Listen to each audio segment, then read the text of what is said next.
A bond yield confuses almost everyone because it moves opposite to bond price. Here's the actual moves the price. Inflation fans a lot. No fast. Lens will read it. A headline crosses the wire. Yields are rising. And half the room cheers while the other half panics. Here's the problem. Most people read a bond's yield exactly backwards. The yield is not the bond winning. It moves opposite to the bond's price. When a bond's price goes up, its yield goes down. And when the price falls, the yield climbs. So a screen flashing rising yields usually means bond prices are dropping, which is the opposite of what the cheering crowd thinks. That part is just arithmetic. It always holds. Today, what makes a yield move is where it gets interesting, and where everyone overreacts. We're not going to predict where any yield is headed tonight. Instead, let's walk the mechanism. And once you see what truly moves a yield, the headline stops whipsawing you. Start with the core, because everything else hangs off it. Take a plain treasury bond. It pays a fixed coupon, say a fixed $5 a year, and that $5 never changes once the bond exists. The yield is simply that fixed payment measured against the price you actually pay for the bond. So here's the whole trick. If you pay less for that same $5, say $80 instead of $100, your yield goes up because you're earning the same coupon on a smaller outlay. And if you pay more, $120, your yield goes down. Same coupon, different price, opposite yield. Picture a seesaw. Push the price side down and the yield side rises. Let the price drift up and the yield sinks. Why does this matter? Because every force we're about to meet works by moving that treasury's price, and the yield just swings the other way. Now, what pushes that price around? Three big forces.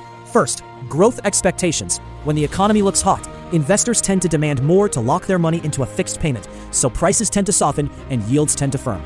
Second, and this is the big one, inflation. A bond pays you fixed dollars in the future, and inflation eats the value of those future dollars. So when inflation runs higher, buyers typically demand a higher yield just to be compensated for that erosion.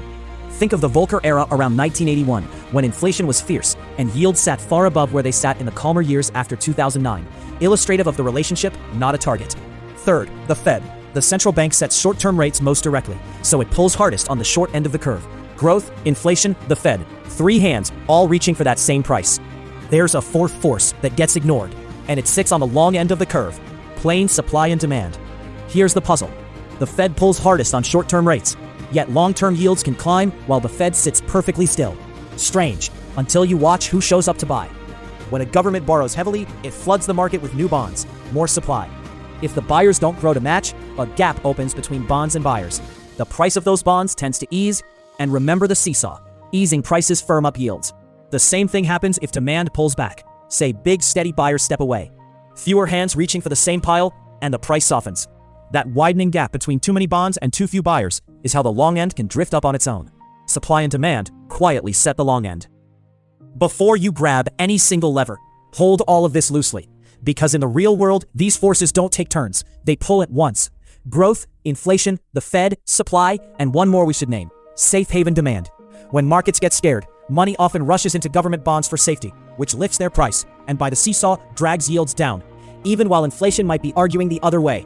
Remember the panic of 2008? Money poured into treasuries for safety, even as the world looked dark.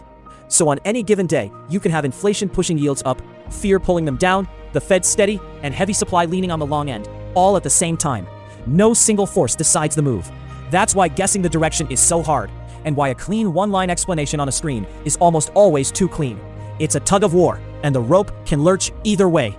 So here's the takeaway. Go back to where we started. That headline screaming that treasury yields are rising. Now you have the chain to read it with. A yield moves opposite to price, because the coupon is fixed. Pay 80 for that same 5, and the yield rises. Pay 120, and it falls. Then four hands push that price. Growth, inflation, the Fed on the short end, and supply and demand on the long end, with safe haven fear pulling too. So when the screen flashes a single number, the number itself tells you almost nothing. What matters is which of those forces moved it. None of this is a forecast, and none of it is advice. It's a lens for reading a noisy headline. So the next time yields move, and the room splits into cheers and panic, hold this. Don't read the yield, read what moved it.